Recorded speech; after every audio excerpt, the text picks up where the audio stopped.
আসসালামু আলাইকুম। স্বাগতম জানাচ্ছি নতুন আরেকটি ভিডিওতে।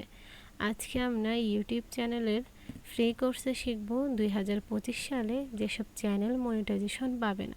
তো চলুন জেনে আসি আজকের ক্লাসের বিষয়গুলো। প্রথমে আমরা যে টপিকটা জানবো সেটা হচ্ছে সৃজনশীলতা বা ইউনিকনেস। আপনি যদি এমন কোনো কন্টেন্ট বানান যেখানে কোনো সৃজনশীলতা নেই বা কোনো ইউনিকতা নেই, সেখানে কিন্তু আপনার ভিডিওগুলো মনিটাইজেশন পাবে না। আপনার ভিডিওগুলো সৃজনশীল হতে হবে এবং নিত্য নতুন আপনি প্রতিদিন যে ভিডিওগুলো ছাড়বেন সেগুলো কিন্তু ইউনিক হতে হবে, তাহলে কিন্তু আপনি মনিটাইজেশন পাওয়ার সম্ভাবনাটা থাকে। 2 নম্বর যে বিষয়টা নিয়ে আমরা আলোচনা করব সেটা হচ্ছে অন্যের ভিডিও সরাসরি বা সামান্য পরিবর্তন করে আপলোড করা। আপনি যদি অন্য কোনো ভিডিও সরাসরি বা সামান্য পরিবর্তন করে আপলোড করেন, সেই ক্ষেত্রেও কিন্তু 2025 সালে এসে আপনি মনিটাইজেশন পাবেন না। অন্যের ভিডিও সরাসরি আপলোড করা বা সামান্য পরিবর্তন করার থেকে আপনার উচিত আপনি নিত্য নতুন আপনার ক্রিয়েটিভিটি দিয়ে নতুন ভিডিও আপলোড করুন। আর সেক্ষেত্রে আপনি চাইলে বিভিন্ন টপিক আগে নিয়ে তারপরে ওই বিষয়ে আপনি ভিডিও আপলোড করতে পারেন, তাহলে কিন্তু আপনার ভিডিওগুলো মনিটাইজেশন পাওয়ার সম্ভাবনা থাকে। 3 নাম্বার যে বিষয়টা নিয়ে আমরা আলোচনা করব সেটা হচ্ছে একই ধরনের ভিডিও বারবার আপলোড করা।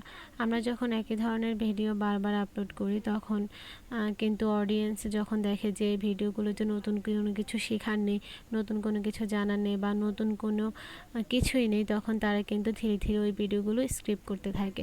তখন কিন্তু আপনার ভিডিওগুলোর ভিউ কমে যাবে আর আপনি কিন্তু মনিটাইজেশন পাবেন না।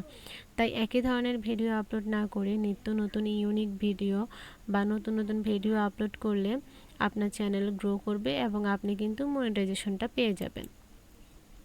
4 নম্বরে যে বিষয়টা নিয়ে আমরা আলোচনা করব সেটা হচ্ছে সৃজনশীলতা নিয়ে, মানবীয় সৃজনশীলতা নিয়ে।